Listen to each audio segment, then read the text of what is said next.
It's a natural thing. Engine आ जाता है, दिमाग में उलझन हो जाता है। नहीं, हम लोग को ठीक नहीं लगता इसे। It isn't something that is to be growing up. हाँ, शर्म आता नहीं।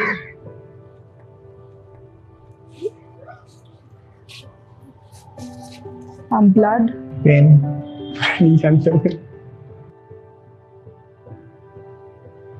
Females.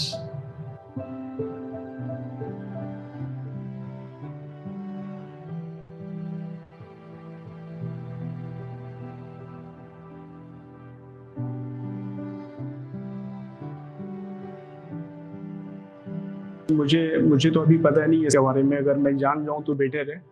ভাইপের সাথে উনি যে নিজের এটা সিক্রেটই রাখে, বললো হ্যাঁ পিরিয়ডস হচ্ছে, বাস আর কিছু না, আমি কোনোদিন জিজ্ঞেস করি না, বাস। যে কদিন হবে সে কদিন মোটামুটি ঠাকুরের ঘরে ধারে ধারে যেতে পারবে না, চালের ডিব্বাতে হাত দিতে পারবে না।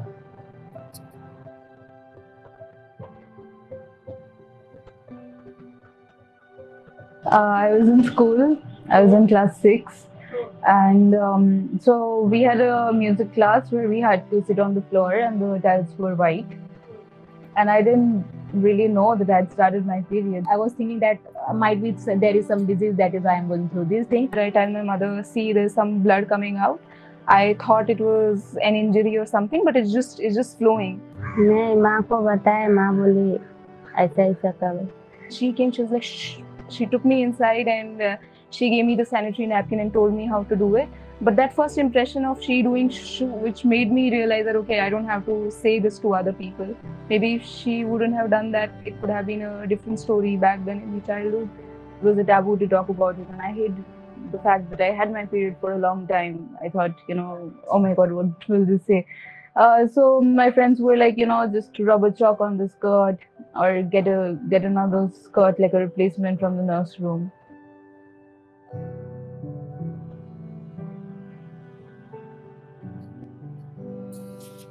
तो हमको जहाँ तक लगता है इसमें शर्म का कोई बात नहीं है।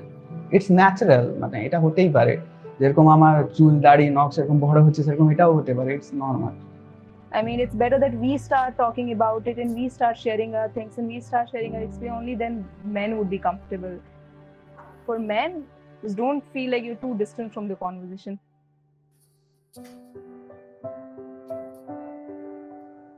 There's nothing wrong in talking about periods.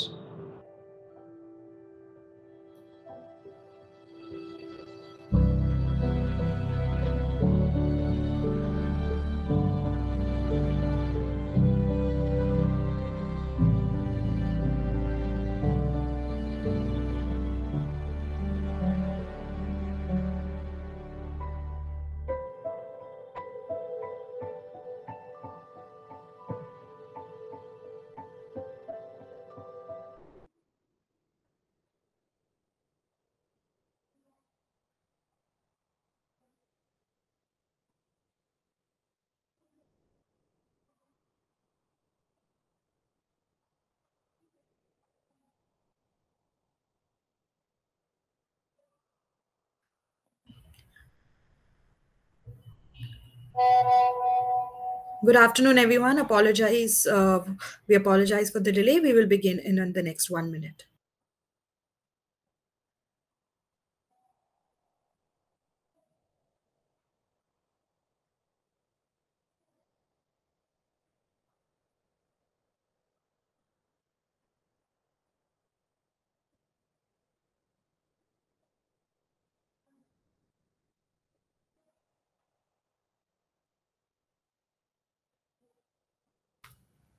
Hello, everyone.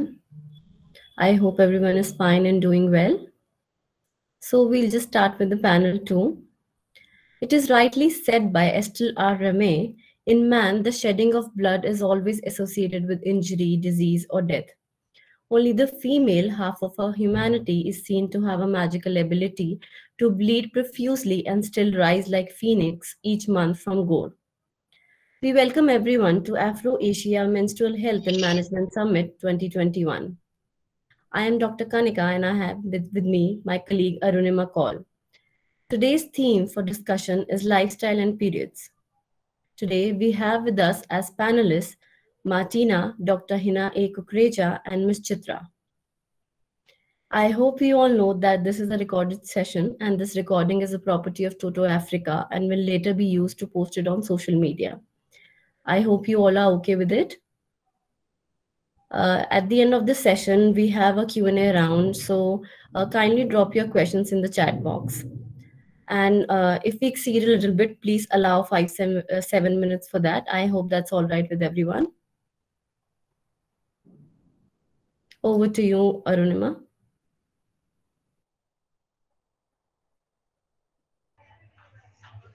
All females deserve menstrual well-being, and that includes knowledge and reassurance about her body from the earliest possible age. So now, we'll start the session by welcoming our guest. Kanika, please take over the session. Sure.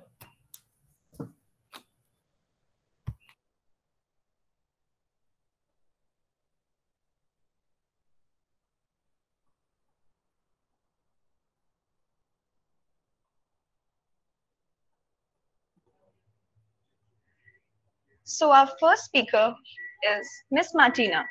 Martina is the vision bearer of Tajituri Foundation, also a nutritionist by profession and passion, education enthusiast, change agent, and development worker based in Kenya, who is committed to driving the wheel of change through eliminating barriers to education, timely health-seeking behavior, influencing knowledge, attitude, and practice on matters nutrition for underprivileged communities. Currently, she has a special focus on children attending informal daycares. Ms. Chitra Singh is a fourth-year medical student and the founder of Chitra's Girly Talk, a social media platform where she talks about menstrual health and hygiene. She's working towards debunking the period-positive society. She has collaborated with many organizations like Thapa and Actors, Bindu, the Edu Green Initiative, the Lantern Tribe, Ritva Foundation, and many more.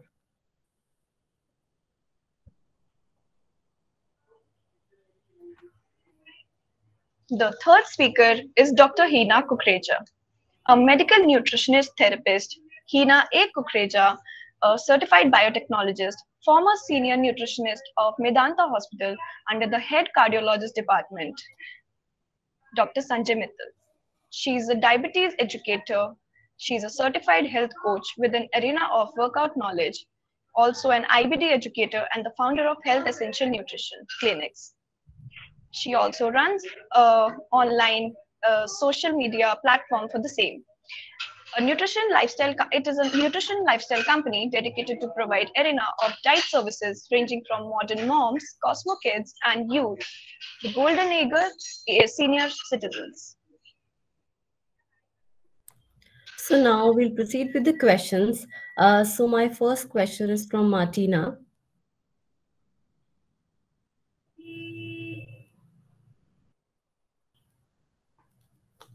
Ma'am. Thank you, Arunima. There was the first question that was asking about tips for women. Tips for women with heavy flow. Maybe I can speak a bit to this. So for any woman who experiences heavy flow, it is extremely, extremely important to ensure that they take a balanced diet, and a lot of emphasis during this particular period is on iron-rich foods and vegetables and fruits.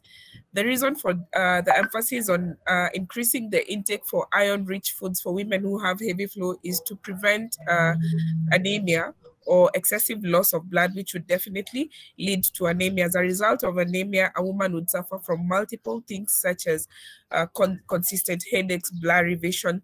Other people might actually faint or lose consciousness, and many other things.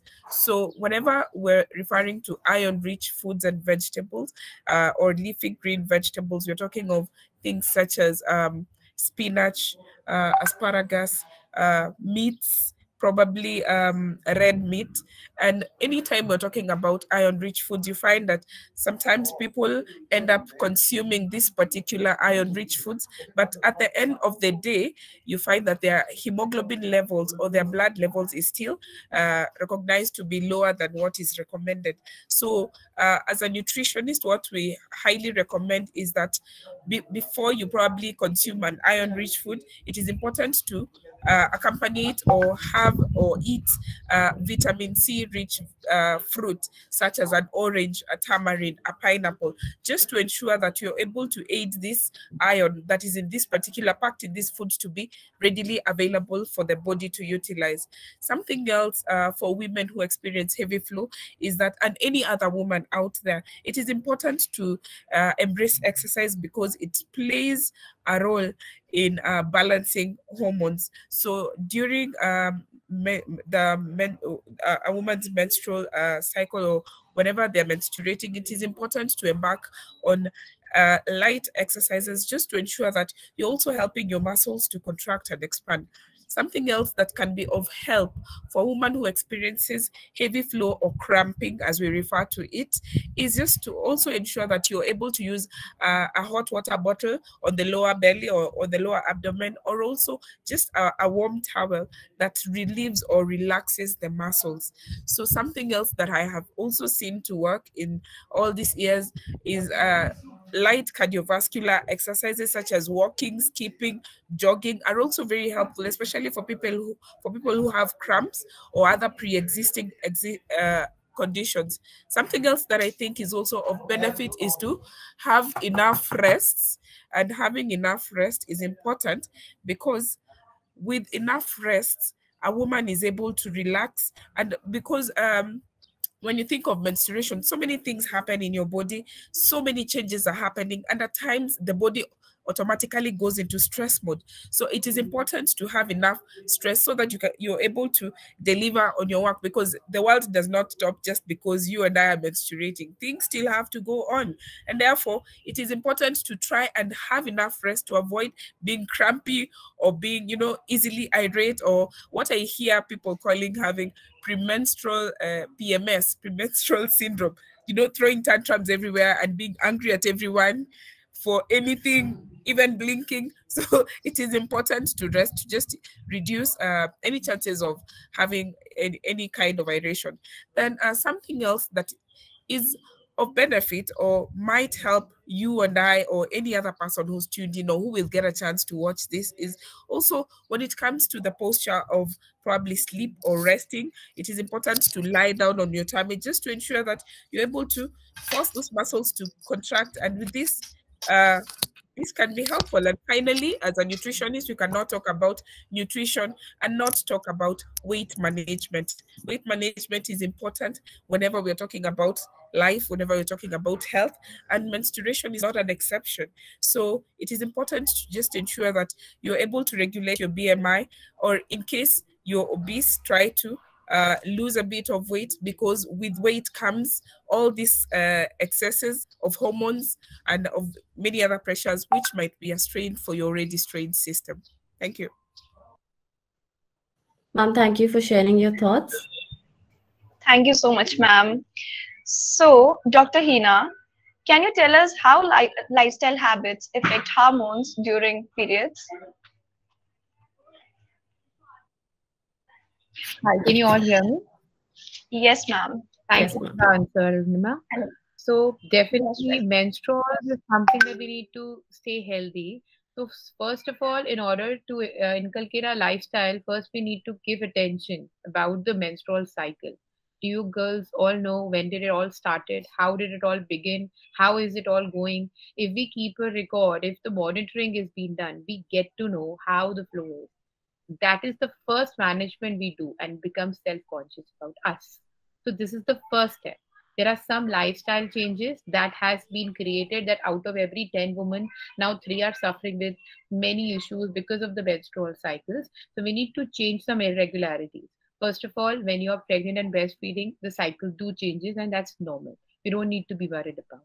Second, there are some eating disorders such as extreme weight loss or maybe a lot of extreme exercising, a lot of cardio that is disrupting the menstrual cycles. Third is PCOS. Definitely everybody is very known about the syndromes. And next is the premenstrual ovarian failures that, it happens, like many women are now facing the menopause before 40 now. So we need to be aware of that fact. Then it is pelvic inflammation disease, and next is the fibroids. So all of these issues could be solved. It isn't that you need to stay with this disease forever. It will change. We need to understand, and to exactly prevent it, because it's always better to go for next treatment. So the preventions definitely needs to be done for all the girls. We need to move our butts. We need to be active. A sedentary lifestyle will be a major fault for all of us. So in order to move, we can go for the gym, we can go for a Zumba class, we can, just heads on out of the home and go for a normal strolling, anything in the park. But we need to do some physical activity that burn our daily calories. Further, we need to go for a good sleep, around 6 to 8 hours of sleep, in order to regulate that there is no more hormonal imbalance. This is something very important.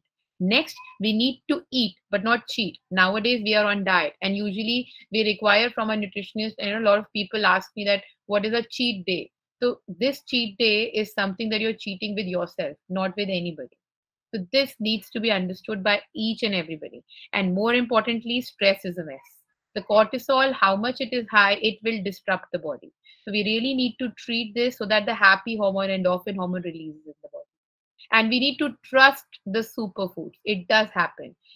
What our moms or grandmoms used to say, having some ginger, some liquid, warm water, maybe having some halwa. It's all very nice because it does treat our body. It is little warm and of course soothes internally. That's what, the first speaker, the first nutritionist also told, the role of the food, exactly, the good food. It does makes a lot of impact.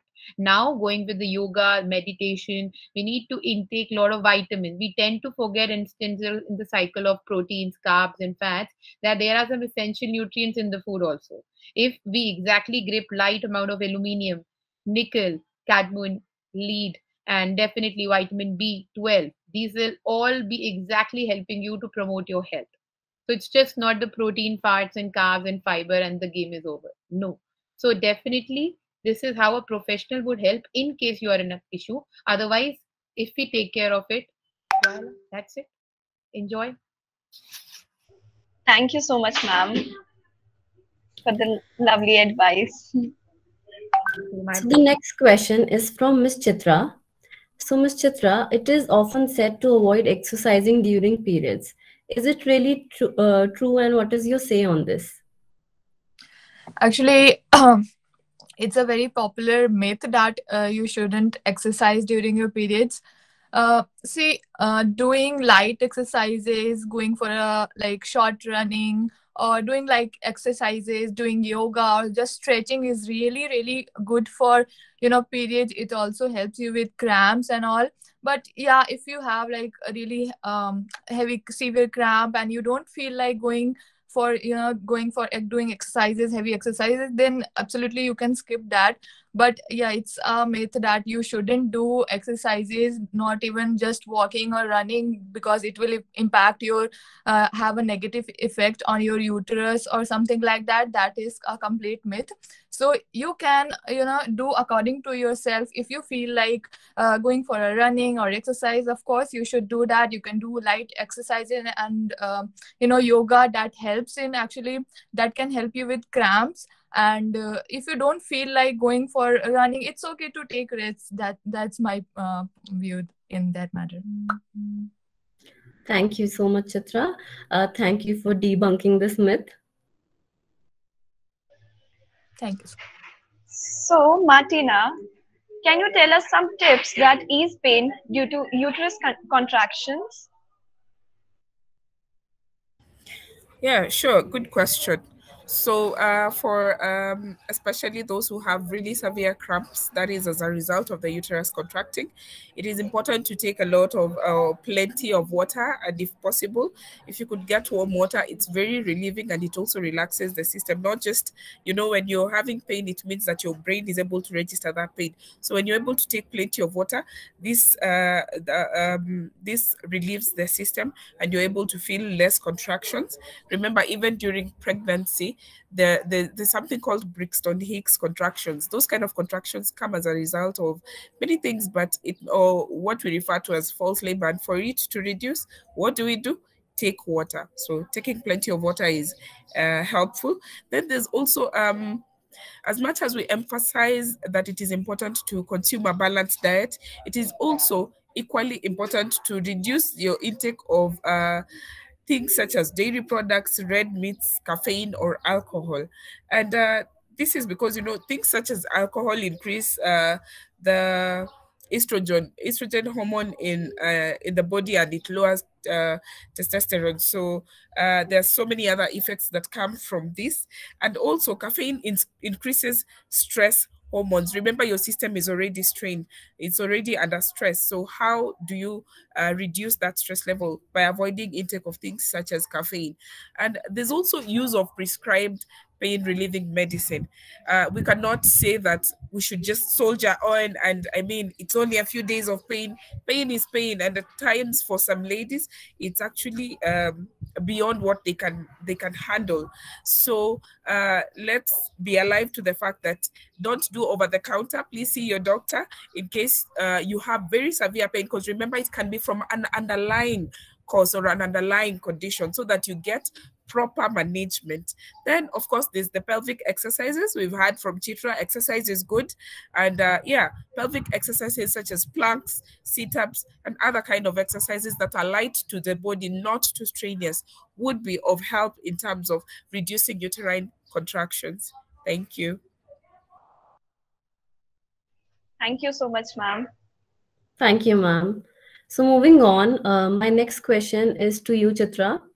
Many elderly in India usually recommend avoiding few food items like pickles, ice cream, or caffeine, as it affects your menstrual flow. So how true is this?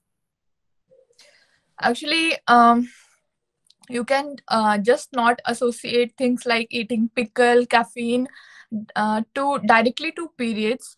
You can say that generally it can affect your health, but saying that taking caffeine or eating pickles will have an effect on your flow, that's not correct, because not any food will not directly affect your menstrual flow. It will affect your health. So as a doctor said that taking caffeine or eating pickles, actually see, pickles are very highly processed food, and they contain very fat, so they can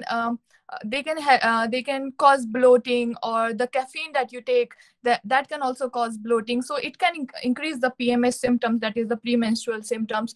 It can increase that. But if you talk about generally that it has an effect on the uterus or your periods, like if you eat a pickle during your periods and you say that your flow has become very heavy suddenly, that's saying that is wrong. But yeah, if you eat not good food, if you don't eat healthy food, green leafy vegetables in general, that is going to affect your health in a way.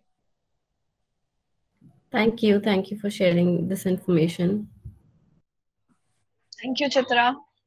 So Dr. Hina, how can food and PCOD reversal be related? Great, thanks. So coming to the PCOS, it is one of the systolic syndromes in which the uterus is really inflamed. It is filled with water, some fibroids, and that is how the healing does not happen, and we feel a little more crampy, irregular periods. So we have to understand, for different girls, there is different broad spectrum of symptoms. It's very different from one girl to another. There are many who does not even realize that they have these syndromes. So it's like one fist does not fist all is kind of approach here. So everything is different. What we need to be measured is the food that is promoting a good menstrual condition. So these foods definitely will help you to trigger less of the acne, control on the hair thinning part, and exactly giving you a boost so that your weight does not increase all of a sudden, so that the cyst should not grow more. It should be relevant to that size, and first of all, at a particular period, it comes away. So there's some foods such as which are highly good, like anti-inflammatory food, for example, like turmeric, that is a very good boon in this. No processed packaged foods. If we consume a lot of cookies, we understand we usually crave for these foods when we are down. But usually if we compensate it with a piece of toast or a sandwich, that works very well with good nutrients. Basically, this is what we need to understand. Having good amount of iron. Now if we consume iron, we forget to consume vitamin C. The combination is not going to be absorbed in the body. So a complete combination is something that we need to be worked around. Having a good calcium, magnesium. Now magnesium is a wonder element here. Having some cashew or some spinach would exactly change the game. We need to be consistent. It is a slow process. You won't be changing in just a single month. So this has to be a lifestyle change, for example. And you need to include a lot of soluble fibers in the food, a lot of whole grains in the food, so that you are exactly having a clean gut. Now these billions of neurons coming from the gut is exactly passing to the brain. So once it is being cleared, your gut, your brain will also signify that there's less of cortisol, because two hormones disrupt when we have PCOS. First is the insulin. Second is the cortisol hormone. If we have exactly tackled both of them, we are exactly winning the situation. So in order to reduce that insulin resistance is happening, we don't have suffering that the insulin is producing less. We need to consume more of the inositol, that is the iron, more of vitamins, B vitamin in the body, and definitely chromium for metabolizing the excess sugar. Now, if you're concerned that my hair is thinning, I'm exactly going for a lot of hair loss, we need to be concentrating that for boosting that fertility. We need to consume zinc. Now, zinc is usually, there in the eggs. So there's this little minute changes. We include cinnamon, turmeric, all the herbal concoctions. This does really work in our body. So all of it together are going to help us, and more importantly, emotional wellness. Once we are emotionally settled, this is how we win this race. Right? Thank you. Thank you, ma'am. So Dr. Hina has already answered my next question, but I would still like to ask from Martina, can you name few food items that should be taken and should be avoided during periods? Well, she's pretty much answered it just like you said. So it's important to reduce on our intakes of things such as sugar, but this is something we do generally, not just during the periods. Of course, there's caffeinated or highly processed drinks because of lifestyle issues. And then, of course, there's processed foods and spices, which she's also pointed out. And just like Chitra had mentioned and I had mentioned earlier, the things such as caffeine, you can't directly associate it with the flow, but you can talk about it and its interaction with the hormones. So avoiding things such as those, and generally just consuming a balanced diet is what we highly recommend. Thank you, ma'am. Thank you so much. So Chitra, women are somewhat considered impure during their periods. What is your take on that? So this actually this notion of impurity comes from a very long time, from thousands of years, you can say.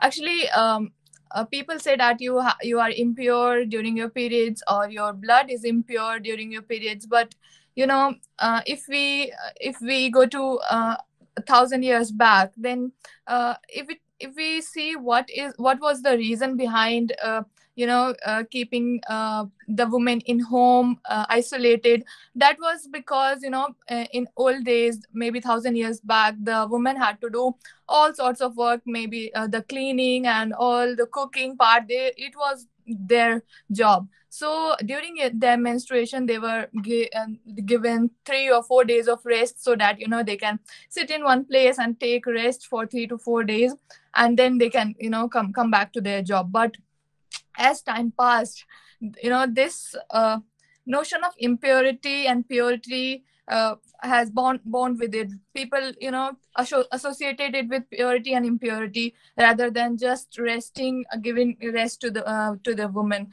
So I think that is the main reason. 1,000 years it has been come, and now we are associating it with purity and impurity. But if you see biologically or scientifically, there is nothing wrong with periods. It's just an biological process.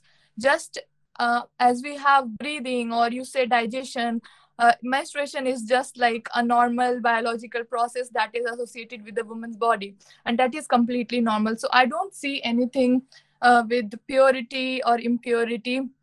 Also, I've read somewhere that in Hindu religion, or in many religions, not only Hindu, that blood is considered somewhat impure. That if we, we don't, Hindu people don't eat non-veg food, and anything that is associated with blood is considered impure. So that is also associated with impurity and purity. But we have come so far, we have been modernized. Now we have, these schools, books, and teachers that are there to tell you that this is not something impure or pure. So now we can differentiate, and we should differentiate, and we should leave this purity and impurity thing behind. Thank you, Chitra. Dr. Hina or Martina, do you have any views for the same with respect to Kenya or India? You want to share something if you like?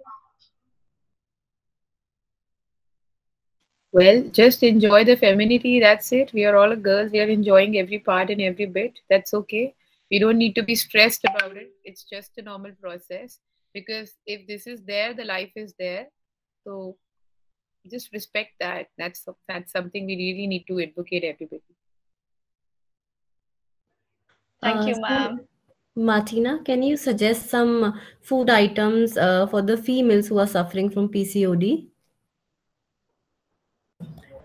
Well, I would say again, plenty of water. Then Hina had mentioned ginger, and probably add ginger and black tea is very good for women with PCOD.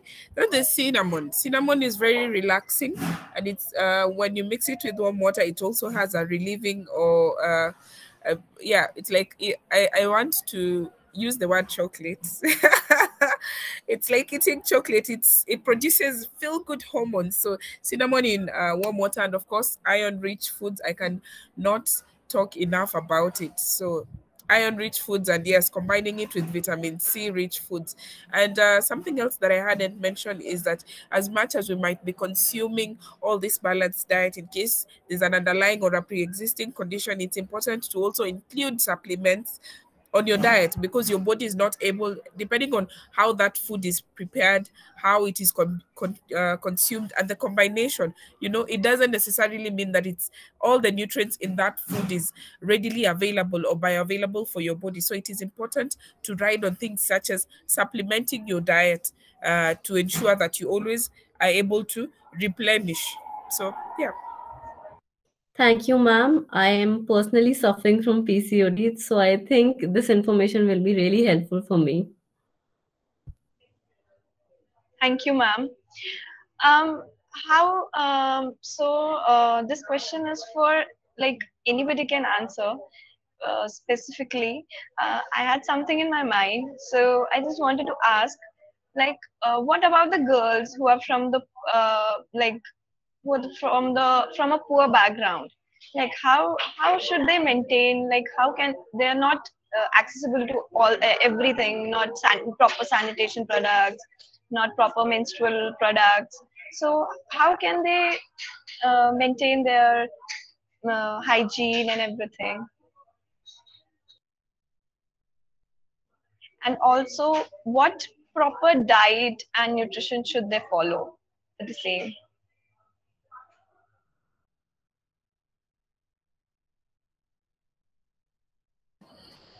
Because what I feel is they don't get proper nutrition, they don't have money for that, they cannot they cannot get access to all of that, like how we can, or anybody else who can afford.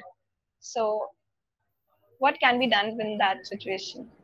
Yes, sir. How Yes, can ma'am. So alternatives that you can suggest, like a lot of poor people, girls, they cannot afford buying sanitary pads or maybe tampons or menstrual cups. So can you suggest some alternatives that they can use instead of those and still maintain their hygiene?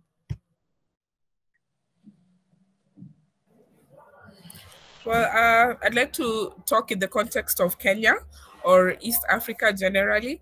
I would say for children or girls or young adults, or basically women coming from very poor or needy background, I think buying sanitary towels and tampons is impossible every other month, but that's why we have more affordable, ready options such as the washable sanitary towel, the reusable sanitary towels that can be washed, made from cloth. So the only thing is that if we're bringing this to like and let me talk about development. If we have development agents or partners, or even what I see in Kenya is that organizations or churches and mosques come together, religious groups come together and give such donations. So if we could create awareness of how to maintain hygiene, because fine, you've given this lady that washable sanitary towel. If she does not have access to water, if she doesn't understand the importance and the frequency and the need to even hang it outside once it's washed, how it's washed, how to maintain proper hygiene, So I think it is just, it all comes down to awareness creation. It's important to create awareness that this is also an alternative. It is also okay to use this in case you cannot afford a washable towel. And this reminds me of, there's a community called the Maasai community in Kenya. There's a time I did an outreach program and girls used to cut pieces of mattresses from their beddings to use the sanitary towels. I mean, if you just think about the kind of infections that can be picked from that, or just the general hygiene. I mean, yeah. So one, there's awareness creation that these washable clothes are also an option. These washable sanitary towels are a good option. Then two, there's also need to try and think of the context we are working with. Are we working in an environment where there's readily available water? And here in this particular community I'm talking about, I taught the women groups how to make detergent from, we have affordable industrial chemicals around, so that they can be able to have enough antiseptic or soap that they can make at home and even sell, to be able to buy the sanitaries and also to use for general cleaning and hygiene in terms of those sanitary towels. So I think those two are very important. And now, thinking of affordable, when we talk about nutrition is all about balance. It's all about what is available, affordable, accessible, what's the myth I have seen around is that for you to have iron-rich food, you need to eat, okay, I know in the context of India it's different, but you need to eat liver and chicken, all these yummy things. But there are animal sources of iron and plant sources. So embracing things such as red beans and vegetables such as spinach I had mentioned earlier, and locally available green vegetables, as an option, and supplementing that. So a supplement might be a challenge. I don't know about the Indian context, but in Kenya it might be a challenge unless someone is pregnant, where it's given for free at the government facilities. But for a woman I'm thinking of a woman in a rural home who does not have access or the finances to buy supplements. So locally available vegetables would be my niche. And probably when talking about, we'd probably need another session to just talk about nutrition and affordability and accessibility, because I feel like today we just did a light touch, but there's a lot that we can discuss in terms of what are iron-rich foods, what are those alternatives, what is locally available for you. You do not have to afford chicken and all these things to be able to have a balanced diet. So yeah, that would be my 2 cents. Thank you, ma'am. Thank you for sharing that. So moving on, lastly, I would like to ask Ms. Chitra that is there any relation between hymen and virginity, and can you lose virginity by using period products like menstrual cup or tampons? Virginity is actually a social construct. It's not a thing that is that is there for there with us since it's not something biological, or we have created this concept of virginity. And about the hymen, actually hymen is a thin piece of tissue that covers the vaginal opening. And people talking about stretching of hymen or breaking of hymen, this is not correct, because your hymen actually has an opening already. That's why your menstrual blood comes out from your uterus to your vagina and then comes outside. If the hymen would be closed, how your menstrual blood, it would come out. So it already has some opening in it through which your menstrual blood comes out. But during an intercourse or sex, this hymen stretches out and some blood can come out with it, and people associated that, okay, if the hymen stretches and if the blood comes out, then the girl's virginity is lost. But these days we are much aware that the hymen can stretch because of many reasons. Maybe if you are involved in sports activities or horse riding or strenuous exercise in gym, your hymen can stretch out already, and you will not even know. Some girls will not even bleed if their hymen this stretches out. So this is completely different aspects, and they should not be joined together to create such a myth that your menstrual cup will using a menstrual cup you will lose your virginity. That's not true, I think. Thank you, Chitra. Thank you, Chitra. Thank you for sharing this. It was really important to debunk this myth because it is a very popular myth, especially in India and I guess Africa or Kenya as well. Yeah. So thank you for sharing your thoughts. Dr. Hina, can you share some tips for food and nutrition with respect to menstrual health management, and how can we maintain our health during these times with respect to some food and nutrition that we should inculcate in our diet and in our daily lives? All right. So definitely the foods which I've talked about, we must be inculcating that. We need to remember that overall health is not only the diet, it is everything. It is definitely 80% diet, 20% workout, and more importantly, the way you are sleeping, your stress. So 3 of these important parameters, if they are worked, you have exactly 100% result. If you think I'm eating well, I'm working out, and at night I don't feel like sleeping, I'm stressed, and all the time I'm with my phone over my head and I'm not slept, and morning I want to just wake up because I have my work life, it won't be useful. You need to understand that sleeping is also one of the most important things nowadays, and morning needs to be a fruitful thing. Not just that you wake up in the morning and all of a sudden you feel stressed. This is something we are exactly wrong about. That is the reason why most of the girls are now suffering with PCODs, because mornings becomes lethargic and we don't feel like getting out of the bed because of that. And then automatically the work life starts, our eating patterns gets disrupted. So whether it's a girl from poverty line or from a normal family or from a high class family, the availability is local according to that place. The vitamin C is different, the nuts are different. A high class would having a cashew maybe, but a low class can have peanuts, and it would include the importance of nuts. The lower class can have a local fruit through vitamin C, maybe through guavas, but a higher society can have it through lemon or maybe a grapefruit, but the food remains the same. So we must include the colors and the varieties in the meal. The 3-course meals needs to be nice. The mid-meal needs to be some low-cal, so that it's not with the processed food. And this is something which is disrupting your normal, your monetary wise. It's not that you're from this family or that family. It should be that you have that streak of maintaining your life, not at the age of 13, but at the age of 30 also, so that you can exactly retain that. It's a very practical thing, that it should be in the brain, that even if I had something in me, maybe a pizza or a burger, I like it, that's fine. It's not that it's not restricted because I'm down or maybe I'm gaining my weight. We can eat it out. It's okay. We just need to know that tomorrow I'm eating this way in order that the nutrients and something which I've missed, I have just included that. And that's it. Enjoy. That's what I said. Enjoy every bit. You need to eat it out, everything. But just balancing is something that we need to understand. Thank you so much, Dr. Hina.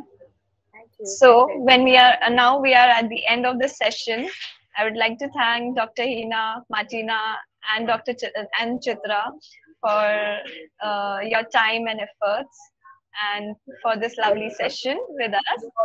Looking forward for more. Thank you for maintaining the whole decorum. Thank you so much, ma'am. Looking forward for more such associations with you all. Thank you everyone for this wonderful session and joining us for this panel and giving your precious time to us. Thank you. Yes, thank you so much. We have few questions from the question answer round. If there are more questions, audience, you can just drop in your questions in the chat box so that we can ask the panelists. Also, there are a few questions I'd like to start. So somebody asked like how poor people can maintain their nutrition. What local foods can they inculcate in their diet, as they cannot afford a pricey food item in their nutrition?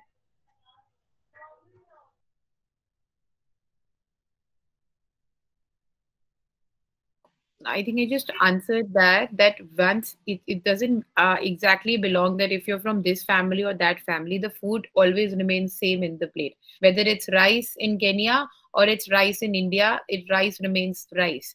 Gravy, veggies, curries remains curries. Salad remains salad. So our bowl should always be consisting of the right carb, right protein, right veggies, and right salad.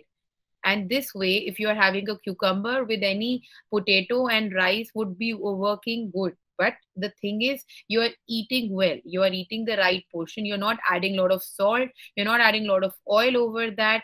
This is something we need to maintain and eat each and every bit. Whether it's a purple color veggies or a red color veggie or a yellow color rice, or maybe any favored black blueberries or grapefruits, anything. It could be variable colors, but do include colors, do include varieties. This is the win that you will include. Cheese is also a very good boon. Having a cheese is not bad, but the preference should be a low fat cheese rather than choosing mozzarellas all the time. So this creates issues, not only on our health, but also on the teeth, also on the cavities. So everything needs to be worked accordingly. A poor man's diet includes a normal dal or maybe a chickpea or a gram. So that is something that is more nutritious. And that is what a higher people is exactly including in the multigrain way. So it is there in a lower form. In the higher form, poverty line could include a sattu, which is very common amongst the laborers. And a higher society would include a multigrain atta. So just the difference. Otherwise, it's on you whether you want to lose your pocket or you want to exactly be smart on eating. Right? Thank you, ma'am. So I have a question for Chitra. So Chitra, can you tell me like how normal it is for female or how important it is for females to have their periods regularly? And can you tell physiology behind periods, like how does it happen? Why does it happen? What is the importance of periods? Chitra, your mic is mute. Yeah, so if I talk about, in short, if I tell you the biology behind periods, so it generally occurs because your uterus, the endometrium lining, which is the innermost lining of your uterus, is, growing thicker and thicker in the month. And if the fertilization occurs, your ovaries will release an egg every month. And if the fertilization it occurs by your sperm, if the egg is fertilized by your sperm, then the uterus will implant a baby in itself, and then there is the use of that lining that it has prepared in the month. But if if you don't have an intercourse, if the egg is not fertilized, then there is no use of that lining, and it will shed out. The lining will shed out with the blood and all the vaginal discharge and all those things. It will come out. So that's how you get your periods every month. And if I talk about getting your periods regularly, yeah, it has you can be sure that yes, you're healthy and your uterus and all your organs are functioning properly, because you're getting periods every month. Your body is making that lining, and you are shedding that every month. So yeah, it is important to get your periods every month if you have started. And if you don't get your periods on time, like if it's irregular, generally see when we start when teenagers start their periods, they will get some kind of irregularities. Their periods will not come on the exact date every month. They will have some irregularity, like their periods will be 2 or 3 days late or 2 or 3 days earlier. But that's completely fine, because it can be, it can take some years to be regular. But if you are missing periods for if you have started periods and you are missing periods for more than 3 or 4 months, you didn't get your periods, then you can you can imagine that maybe there is some problem there inside, or you can have any underlying health issues that's going on in your body. And you should definitely go to a gynecologist, go to a doctor and get yourself checked, because there's nothing wrong in going to a gynecologist. I often see people get scared about when going to a gynecologist and talking about these things, because they are they are afraid or scared, or I don't know. But that's very important, and that's very normal, that if you are getting any kind of irregularities, or if you are thinking that there is some problem with my health, then you should of course go to a gynecologist and get yourself checked, because this can lead to further, like if you have PCOS and or any like endometriosis or fibroids, the sooner it get diagnosed, the doctor will treat it accordingly, and the sooner you will get the treatment. So it's all right to go to a gynecologist and get yourself checked. Thank you, Chitra. To sum up what you just said, I mean, periods are very important for your fertility, for a woman's fertility, right? So that a woman can get pregnant and have a healthy and normal lifestyle. So my Also, next... sorry, Kanika, for No, it's interrupting. okay. So, Also, Martina, I want to also say that it should not be I have a associated with question. womanhood, because many women are born without uterus, have some underlying health issues. Because of that, they don't get their periods. So we should not discriminate someone, because we should not call them that they are not have that definition of womanhood. They are not defined that because they are not getting periods.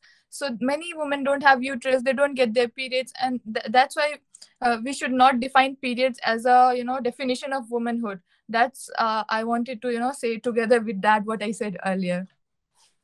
Thank you so much. So my next question is from Martina. So Martina, a lot of women have their periods for 3 to 4 days, and others have for 7 to 8 days. So is it normal to have periods for 7 to 8 days?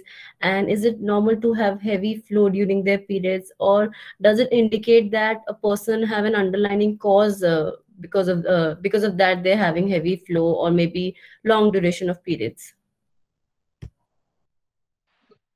That's quite a good question. So now we are all different. Our bodies are different. Just like the same way there are children who walk at 7 months and others delay and walk at 1.5 years. That's the same way other women might be having their menses for 3 days and others might be going as long as 7 days.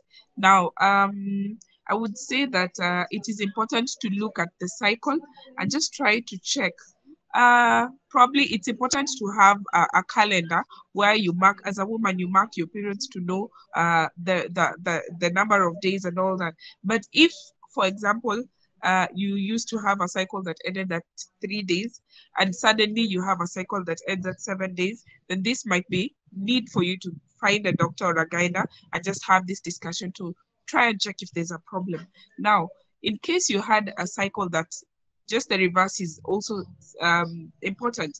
As you've been marking your calendar and you know your cycle takes 7 days, and suddenly out of the blues it starts taking 3 days. It's also important to have it checked. So one, it is very individual in terms of the number of days. There's no one fit all formula or a standard number of days that should work for everyone. So our bodies are different and they behave different. So it's important to just mark and know where you are at. Something else about the flow. In case the flow is heavy, I'm not sure what heavy flow means, because I remember there's a school I was talking to young girls about their periods, and there's a girl who said she uses up to 6 sanitary towels in a day. I was like, what, 6? And yet there are people who say they use up to 2 to 3. So I mean, how heavy? What is heavy?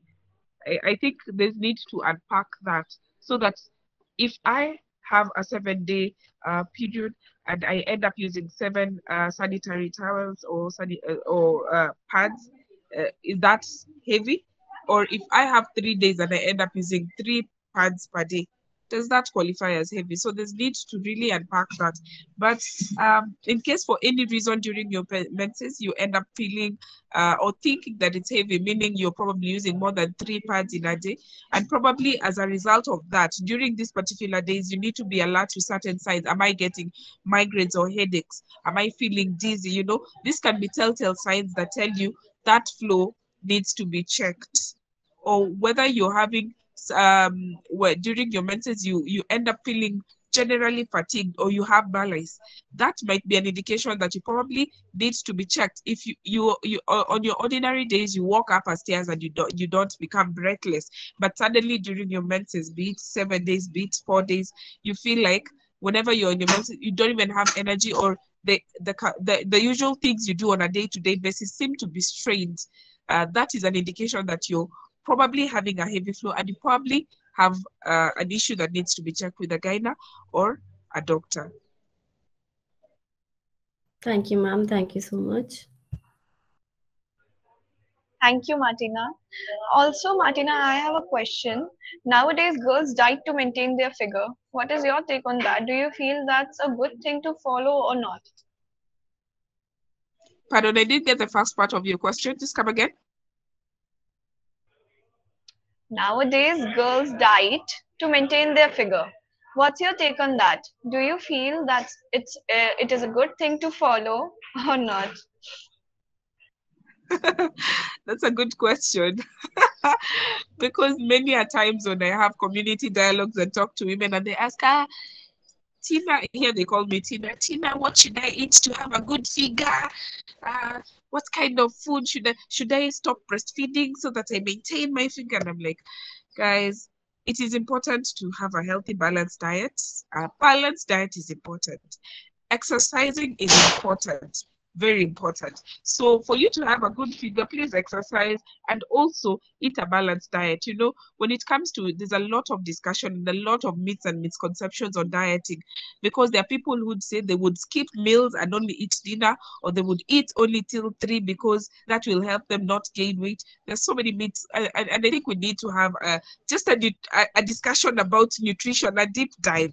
I really think that it's necessary for us to do that. So I don't believe that we should try and diet per se. It is important. With nutrition, we talk about regulating or moderating our intake, looking at quantities versus quality, you know, looking at the quality of food we are taking, but also being keen to see the quantities. But when you know, when you around when you talk about diets, you'd hear people having maybe just a cabbage, blending cabbage and taking that for a whole 2 weeks as a detox diet. I'm like, really, what are you doing to your system?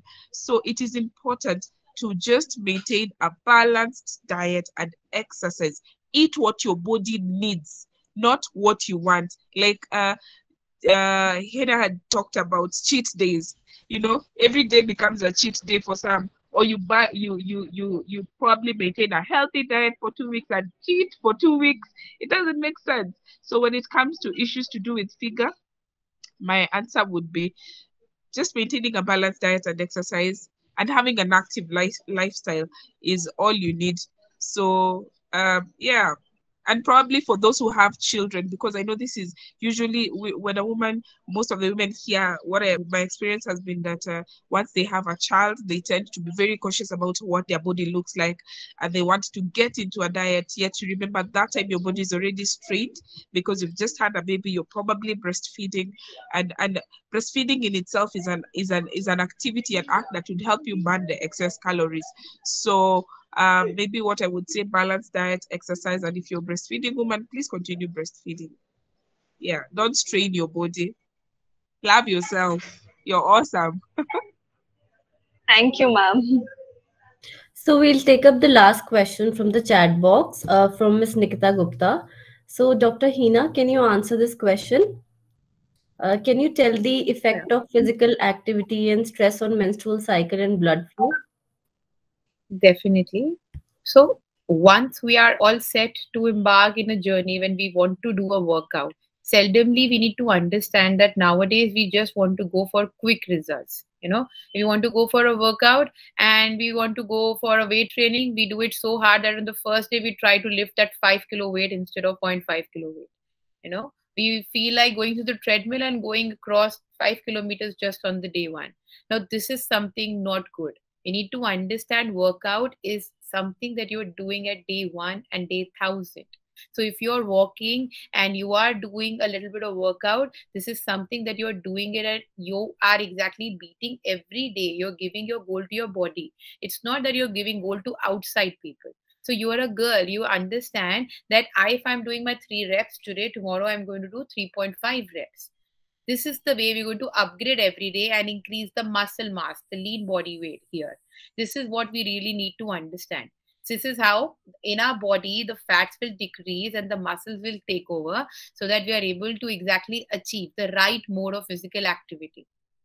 The using a lot of whey proteins or maybe having a lot of extra supplements won't work, because this you can do even through the diet. Yes, there are times when you do not want to cook, or there are some reasons when we are so busy in our lifestyles, we just cannot eat all the 80-gram protein. That sometimes having some kind of a powder is okay. I'm not saying the powders are bad, that they are good, but if you are doing that workout that requires so much of protein, you go about it, right? But if you think that you're working out too much and you're not having your meals, this will reduce your muscles. My dear, this means you are aging, you're not losing weight.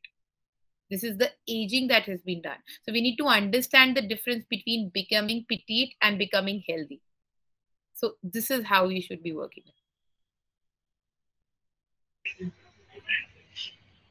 Thank you, ma'am. Thank you Now so we'll much, end the ma'am. session. So thank you, Martina, Dr. Hina, and Chitra for your lovely session. It was lovely having you all on board, and looking forward for more such associations with you all. Kindly join us in Also- panel 3 and 4 tomorrow. And now we'll play a small video of Toto Africa. Kindly watch the video. Thank you all. Also, before that, thank you all the audience for joining in and for your time. Thank you so much, everybody.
Thank you so much, everybody, for